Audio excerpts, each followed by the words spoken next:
Greetings from Costa Rica. This is Farm Talk Friday, July 11th, 2025. I'm Ken Jordan. This is my beautiful wife, Giovanna. Hi, my love. Hi, Angel. We are here in Costa Rica. We moved here about 9 years ago. Yep. From Los Angeles. I used to be in a band called the Crystal Method. My wife has an amazing nonprofit called Green Wave. Check them out, greenwave.eco. We are here on our little permaculture farm. There's our 2 chicken tractors. We're the most amazing hens in the world. Their names are Crema, Pecan, Showgirl, and Guy. Yes. And they are the stars of our farm. They all have very unique personalities, and we love them. And they give us delicious eggs all the time. And Guy gives us green eggs. That's right. She sure does. That's why her name is Guy, G-E, green eggs. Yeah. All right, so we usually start the show by talking about the advertisement that Giovanna posted. Well, we both posted, but she makes it every week. And Most weeks. yeah, this week has a great shot of a woodpecker eating and stealing one of our papayas. That's right. So that picture is actually probably years old, Oh, but it reminds us of what we just witnessed Yeah. when our friend Catherine was in town, which was the exact same scene. yeah, I thought it was a new one because it's happening right now. Yeah, so we have a papaya again in the front of the house, and while Catherine was here, she left on Tuesday morning. She was our special guest on last week's Farm Talk Friday. We saw it. Well, I said, I have to get that papaya, and then the next day, like, we had waited too long, and one of the papayas had already been pecked at by a woodpecker, and that one it fell off the tree, but I left it there, and we still had 2, so we brought those. Saying hi to John Ryan, we see you on. And yeah, so anyway, so that was the ad. It was an old ad, but eerily the exact same scene. That's right. So right now we are enjoying some bananas. You can see a sort of a little red tint to these guys. These are red carabaños, or they call them plátanos rojos, or carabaños. Or they've got a few different names, but these are, I think, the most delicious There's one that's more bananas that grow in Costa Rica. When you live in the States, you get one kind of banana, the Cavendish banana, mass produced. They're all exactly the same. But here in Costa Rica, there's many, many types of bananas, and we grow many of them right here on our little permaculture farm. Yeah. kink in it. So you like these better than the blue Javas? I like them more than the blue java. And you like them better than the apple bananas? Yeah, but all 3 of those are awesome. This guy's just barely in the lead, just barely. We don't even have Cavendish here. No, we don't even have We a don't have regular that. banana. We have several kinds of bananas and, of course, plátanos, the big ones. We used to have cuadrados, but we kind of give up on those. We decided that they should be mulch instead.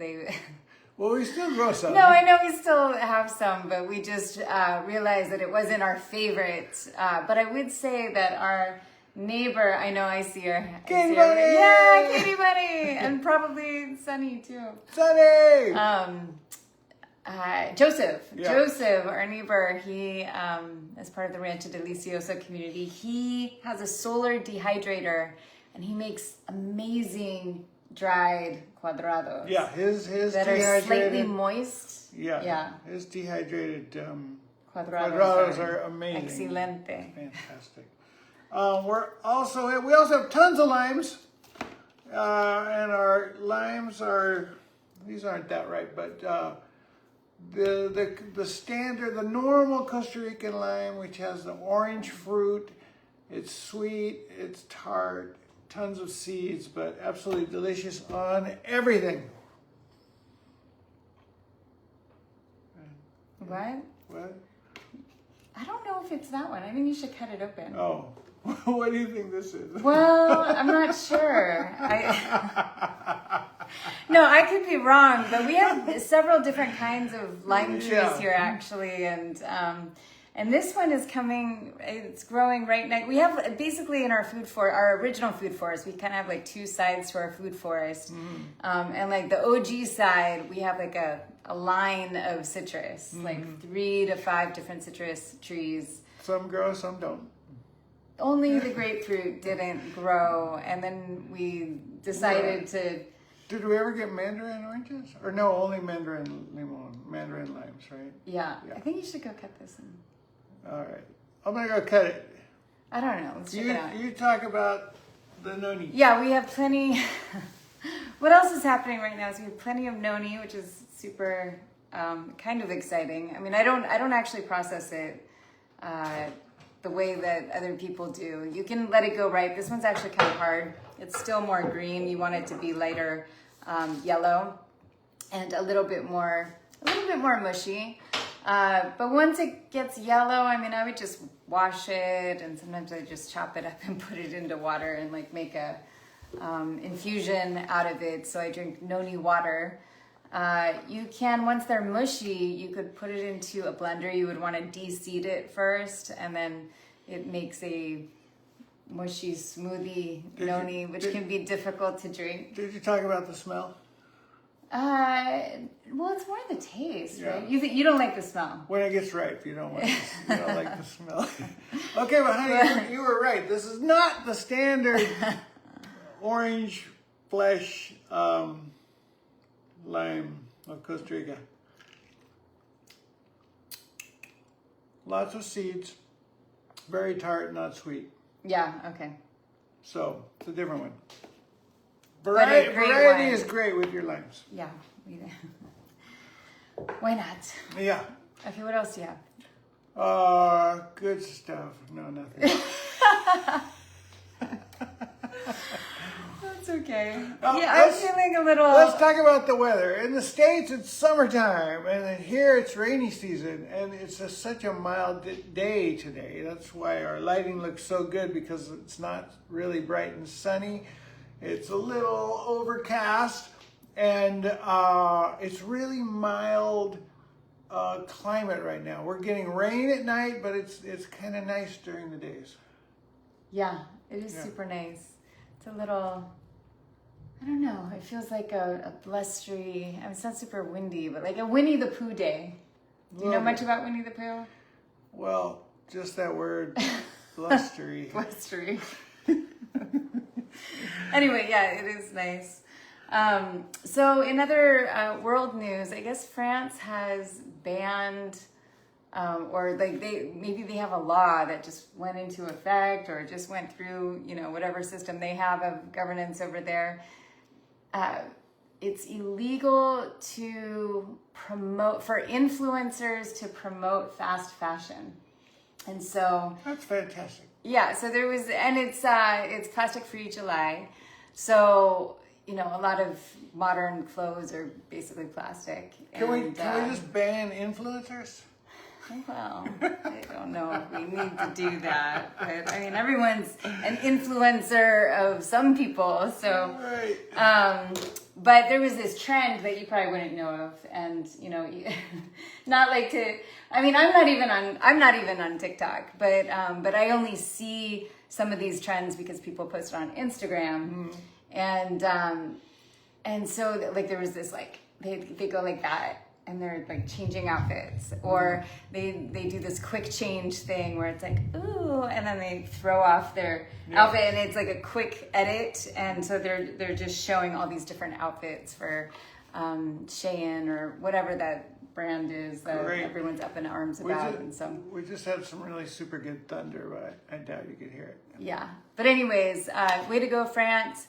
Next move for France, let's set those whales free. Maybe you can, please, if you are French Canadian, even if you're not, you can send a message to President Macron and just let them know that we would like to see them. They passed a bill or a law like back in, I think, 2022 saying like, hey, no more captive whales and dolphins, but they didn't really have a plan in place.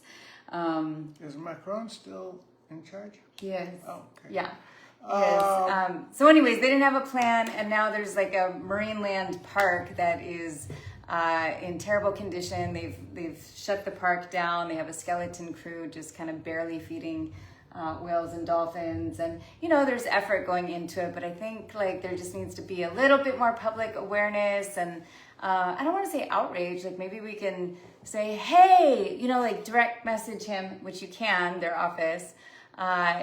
Please, we thank you so much in advance for, taking care of these whales, and, they need to have the government step in. That's really what needs to happen. Yeah. The government needs to step in. Do you have any news about any actions or like any kind of Raver J superhero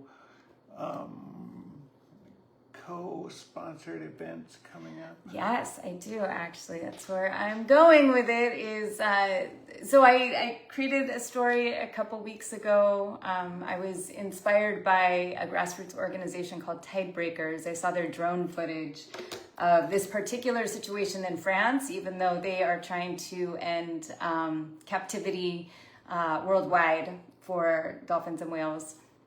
And it really just like it hit me, and I wanted to do something about it. So I wrote a story, and then I thought, well, what else could I do? I'm like, I could sell this story, instead of just having it be a magical act, like maybe I could sell the story, and then whatever I make, like I send it to the Tidebreakers, and I left it was like $2, but it was open-ended, like, but you could pay more for it, and then that money goes to Tidebreakers. And so even though there's only been a few dozen sales, like we've raised over $500 for Tidebreakers, which is cool, which started conversations. And so now we're going to have a global online event, probably the third week in August. We're finalizing that. I had a really great call with Tidebreakers yesterday, Yana and Marquetta, and Captain Pete Bethune from Earth Race Conservation has agreed to be the host of it. So we're going to have this event in August, and we would love to have anyone on there. But in the meanwhile, we can post the link to the story, which has like all the links, like to Tidebreakers and sending a message to Macron and all of it. So we'll do that. All right. Yeah. Sounds great. But we'd love to have you be part of it. And it's before Burning Man. So come on, burners. You can do it. All Anyway, right. that's all. Well, no, I want to talk about our Yin Yang garden. Okay. Okay, so we did the agrovoltaic thing. We have basically solar panels now as shade structures over 4 of our 8 beds. And I don't really have plans for those beds right now, but there's like 2 beds in particular that I'm trying to not necessarily remediate, because, for years we've been planting them, and but I am trying to kind of like build up the soil in a way, and I'm, so we're doing some layers of things of what we have, and, putting banana peels and, all sorts of things. But I would like to raise them a little bit. Let's raise them, honey. Yeah, let's raise those beds. So anyway, we'll see. I don't even know what I want to plant there. I was thinking, I'm like, we're just in this phase of like kind of starting over again. Like we had a bunch of food growing in the vivero, and then, that's the thing with annuals, right? Is that they go and then they end, and you have to replant. And so I'm like, okay, what do we want in here again? And trying to plan it out with trips that we have going, and then it just makes you appreciate once again the perennials, because you're like, if you sow right, all you do is reap. I think that's the quote. Reap what you sow. Well, anyways, Yeah. if you plan right, then all you do is reap. Yeah. And so perennials are a good way to just have like easy access. Like bananas, like if you plant enough, you're gonna have a lot, and then it's like maybe you don't want to make dinner, and then you can just eat bananas. There you go. Yeah. All right. Thank you guys so much for tuning in.